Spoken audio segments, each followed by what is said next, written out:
I don't, questions from the public for this witness? Thank you. Thank you. Any additional questions or comments? Is this our time to discuss or no? I want to see if they want to make Okay. any closing statements or conclude it or call any further. No further witnesses, Madam Chair. Just very briefly, as I think those of you who heard the discussion the last time can attest, this application represents a lot of evolution, both internally between the applicant and their professionals, and then subsequently taking into account all of the commentary from the board. I believe all of the, as the testimony showed tonight, all of the negative implications and negative criteria that that did come up have been minimized as effectively as possible under the circumstances, and the overall benefit outweighs any potential burden that might be perceived, given that, as Mr. Lanzafama pointed out, this property has been vacant and largely fallow for as long as we were able to determine in our title search in looking into this, and that the individuals who control the ownership of 40 East Willow and also 61, 59-61 East Willow have, I think, in most people's opinions, done a very aesthetically a good job of improving the properties that they own, and certainly based on what I think you've seen tonight, this project would be no different. It would be a significant improvement to what's there, and also a very aesthetically pleasing way to address some of the particular challenges that faced the folks who designed this project. And I thank you very much. Thank you, Mr. Kaponsky. Okay, at this point, yes, open it up to the board for discussion. So Stein, you want to kick it off? Yes, please. So can somebody give me, and I know Mr. Weil explained why that parking ordinance is there. Can somebody tell me the basis, at least from this board, the 150 for medical, and why we can't park, or why we can't count the parking underneath the building as parking? Does anybody know? I don't know that. I don't know. Yeah. Eileen, do you have? I have the history. I go back that far. Our board historian. So do you, Jimmy. Basically, the ordinance was enacted to essentially discourage this type of design.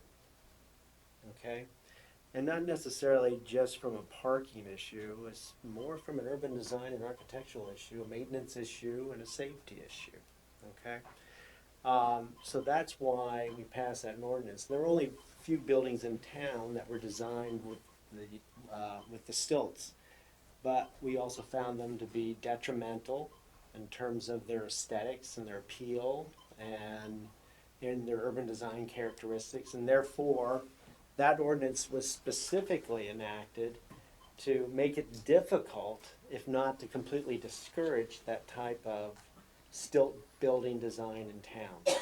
And as a matter of fact, subsequently, we looked at changing the zoning along Morris Avenue to, again, dissuade and discourage that type of design, because there are a couple buildings on Morris Avenue that have the stilts. So it was specifically enacted, created and enacted to discourage, if not eliminate, that type of design in town.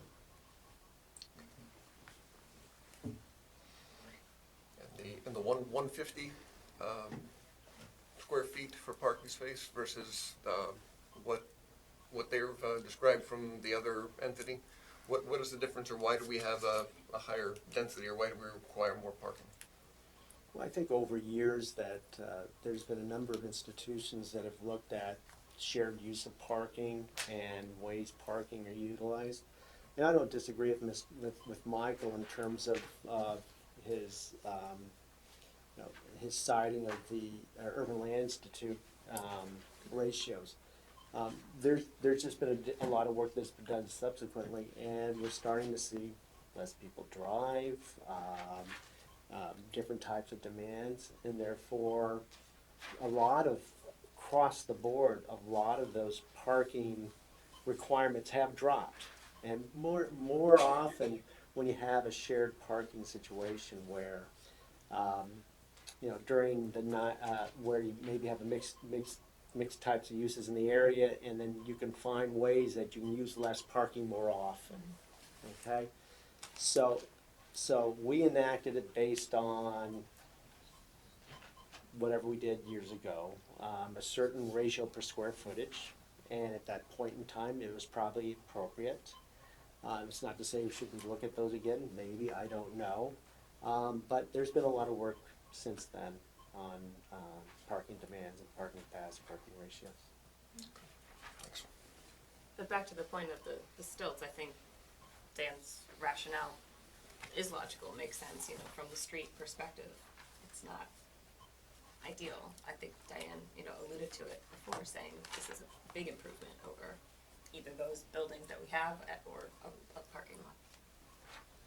My personal take on it. Any other thoughts, concerns, pros, cons? Okay. Hearing none, would you love to do the honors this time? I don't even want to take a stab at this one. Of the waivers, requests, and additional, I don't know, items with which we've agreed based on tonight's testimony.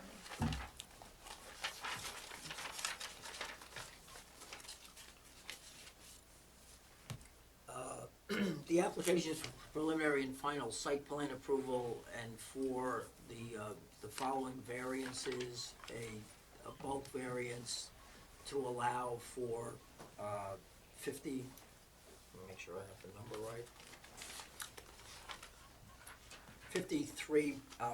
43 parking spaces by the applicant, where 53 required under our ordinance, for a variance to permit under building parking in the CMO zone, and I believe this is correct, to eliminate requirements of any screening of that under building parking. Is that correct? That there's no screening as such provided? No, Michael Lanzafama again with Casey and Keller. There is screening provided. The question becomes, there's screening provided as you view it directly perpendicular from East Willow. If you're driving along, you do get a peek at the car. So I guess technically there would be a variance request for the fact that the cars are not 100% screened from view. But the screening is provided because of the manner in which, there's not screening surrounding the parking, is that correct? That's correct. The screening is provided through the location of the building and other landscaping in the front of the building. Yeah, excuse me, the way the ordinance reads, it says parking should be screened from view from the street, is the way the ordinance reads. So we felt we were screened from the street, but Ms. Davitt pointed out that, well, you could see it on an angle as you drive by.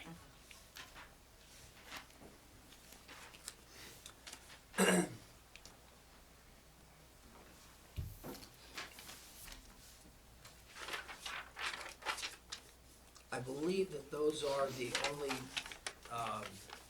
variances. Do you have another variance, Mr.? No, sir, Mr. Buzek, just to clarify though, the second point, 607.2, the 43 spaces provided versus 53 required, that 43 space allowance would include the 17 spaces under the building.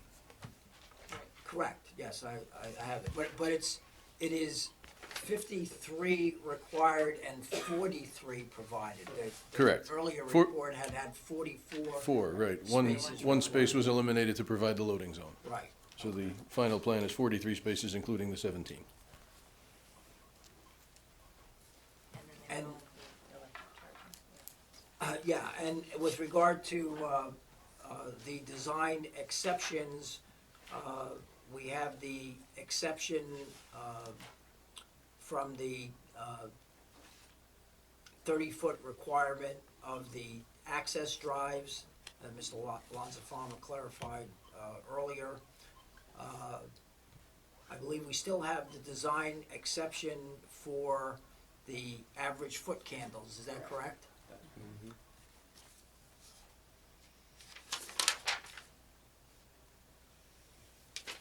And we don't have it for the loading space because we're providing that. I think that's it for those. The conditions, in addition to all of the standard conditions, the ones I have, would be the installation of a rain garden in the front of the building. That would be approved by the township engineer.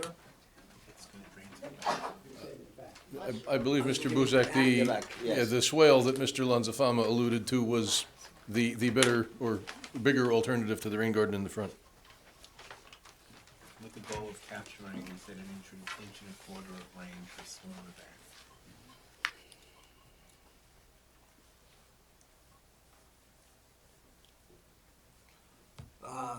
The installation of, I believe, was 2 electric charging stations. Was that the comment 2?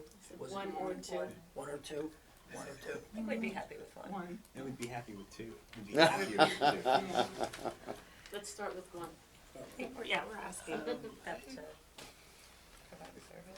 It would get a lot of views. It would attract a lot of clients. Yeah. Again, they're in their spot all day, you're not helping a visiting patient if the doctor's in the Tesla spot all day. And it could be a Honda, it could be a Chevy, it could be a Ford. No, but I'm saying if the Anyway. doctor's using that spot all day, you're not helping his potential customers. win. So it's a 1? One. And that the applicant will encourage the contractor to utilize best practices with regard to disposal of construction debris and other best practices in terms of the construction of the building and the improvements around the building.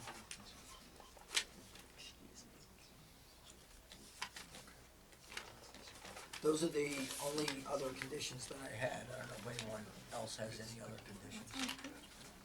Sounds good, that sounds, yeah. Thank you. Not easy. You're welcome. Make it look easy. So, everything Ed said, would anybody like to make a motion to approve application for preliminary and final major site plan approval, given the conditions as stated? I would like to make that motion to approve this application as Ed has amended, so forth and so on. Do we have a second? Second. Daniel Bear? And I'm just gonna go back to the question I answered previously, is that the no parking under a building ordinance was enacted to basically eliminate the design of stilt buildings in town. And I think that's really important. I think that's something that we need to take in consideration. It's a bad design. It's a bad design from a number of points of view, particularly ones that are more architecture and urban design related, maintenance and safety. The other thing I don't understand is that you know, these plans, Michael, were prepared in February 11th, 2019, essentially at the same time when we were going through the major site plan for the entire site. So why weren't these things considered, since there was, seems to be a concurrent preparation of this plan with the previous application that was approved? Why weren't these things taken in consideration at that point in time? So because of those issues, I'm gonna vote no. Yes. I'm concurring with Dan. I think it is possible to actually comply with all the ordinances, and it's not being done. We did do the subdivision not too long ago, and again, he knew it, so I'm voting no. Yes. Mark Matzel, Yes. Tara Krupis, I'm abstaining. David Morrow, Yes. Miriam Salerno, Yes. Beth Zoll. Yes. Thank you. Was that 7-2? Yeah. 6 yes, 2 no, and 1 abstention. Oh, sorry. Thank you very much. Thank you.